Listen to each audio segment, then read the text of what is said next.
Hey everybody, here Ducks, and we're going to be talking about Fury Spec, and this is basically my second pass through Fury, because the first pass was highly, I didn't like it at all.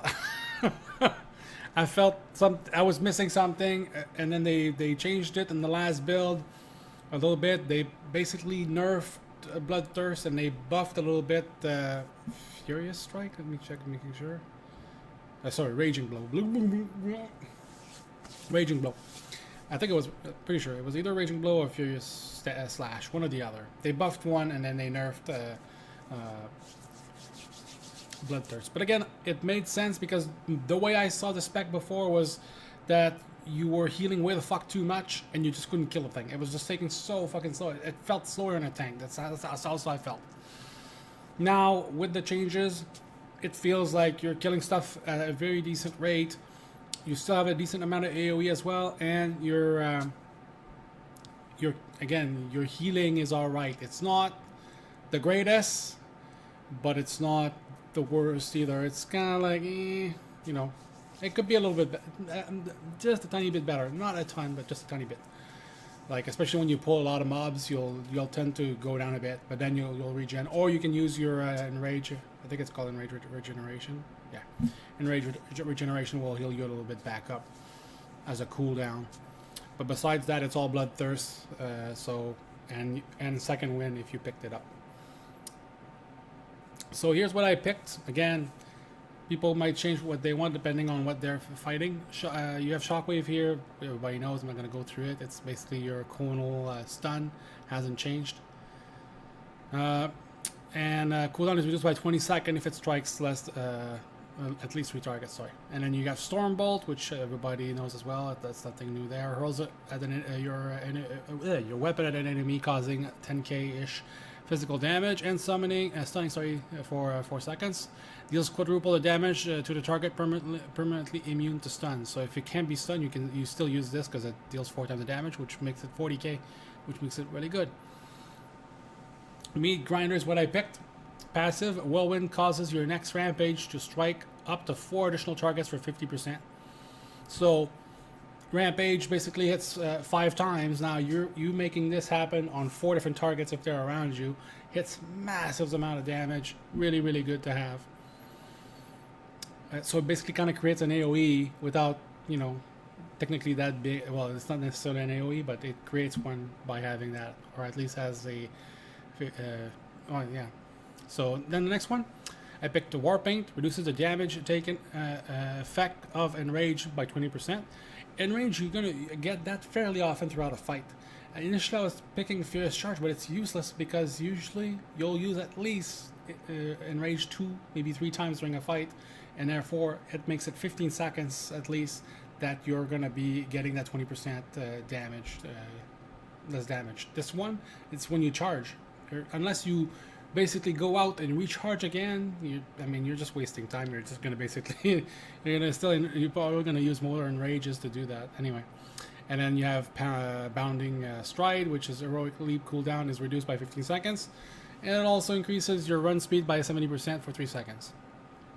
Basically a garrison ability, if you know what I mean. Next one, Endless Rage, passive. Your auto attacks generate 30% additional rage. That is what I picked. Overpower is good, but again, I felt like I didn't really need it. I didn't want to go that route and spend 10 rage per shot of that. But again, I guess you can massage it, try it out. There's also Avatar that's very tempting, increasing your damage by 20%, which I'm sure a lot of people will use once for raiding and stuff. But again, I'm talking for leveling. I felt it was really going well. I was not super rage starved like I used to feel. Then I had picked second win on the next one. You have double time, which basically makes your charge or your intercept 2 charges. And then you have Imposing Roar, which is Commanding Shout, also increases your leech by 20%. But Commanding Shout is a 3-minute cooldown, so I decided screw that. I don't care about the leech every 3 minutes. I'm going to take second win, which makes you regain 6% of your health every 1 second after 5 seconds of not being damaged. Then on the next one, I picked a Unquenchable Thirst. Bloodthirst generate an additional 10 rage. So already Bloodthirst now it basically gives me 20. Let me just make sure that the tooltip doesn't. Yeah, it's 20 instead of 10. so doubles the rage that you get from Bloodthirst.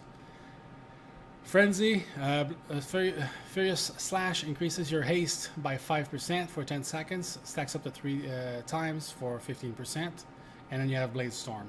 So it's all still depending on the fights that you're doing. But I didn't feel I needed, even when I was doing AoE, because of Meat Grinder and Dragon Roar, I didn't feel I needed to have Blade Storm. But again, this may change. But right now, I'm very satisfied with what I saw from leveling. Heroic Strike on the next one. Instant 15 rage. Focus your rage on your next rampage, causing it to deal 5.8k additional damage. Stacks up to 3 times. This ability is not on the global cooldown. And you have Outburst. Berserker Rage now enrages you for 3.93 seconds, but its cooldown is increased by 30 seconds. And it's already, I think, a minute and a half. Let's double check. No, a minute. Yeah, a minute. So it makes a minute and a half. That's where I got it from. And then Massacre, execute critical strike, causes your next rampage to cost no rage. And since rampage, I don't have the next one. I didn't pick Carnage, which reduces the rage cost, which is fairly steep at 85 rage. I basically decided to use this so that when my mob gets low, I automatically get that that crit, and my rampage is free whenever it's ready. So there's a couple of things that you can use as well to proc your enrages, and that's the key also, that I don't think I was using that quite perfectly yet, especially on single target, because I wasn't using Dragon Roar, and you should be using that as soon as you're ready to use your Bloodthirst. So Carnage reduce the cost of Rampage by 20%, 20 rage, sorry. And then Reckless Abandon, Battle Cry generates 100 rage. Battle Cry is a 1 minute cooldown, and let loose a Battle Cry, granting your special attacks an additional 100% chance to critically strike for 5 seconds. So as soon as you use Battle Cry, you have a 100% chance to proc that. And then what you want to do is you want to use Bloodthirst, which will crit, and then when it crits, it automatically procs you basically become enraged, and then you can use Rampage if you have the rage. So if you get to that point and you can't use it because you don't have enough rage, that's when you can use your Battle Cry, or yeah, and then it will give you enough rage to get it. If not, you start using your well, you'll be enraged at that point, so use Raging Blow and then Bloodthirst, and then eventually you'll get enough rage to use it. But again, I shouldn't be going that in depth anyways, but yeah, so that's what I picked, Massacre, and then that's why. And let's go to Dragon Roar. Roar, explosively dealing 8.4k damage to all enemies within 8 yards, and increasing your damage done by 20% for 6 seconds. So on top of that, your damage is increased by 20%. Damage ignores all armor and always critically strikes. Again, really big there that it crits on everything. So so again, guys, if you like the video, make sure you thumbs it up, and again, check it out on YouTube. I'm always streaming, so come by on Twitch, and also make sure you follow me on Twitter. See you guys later.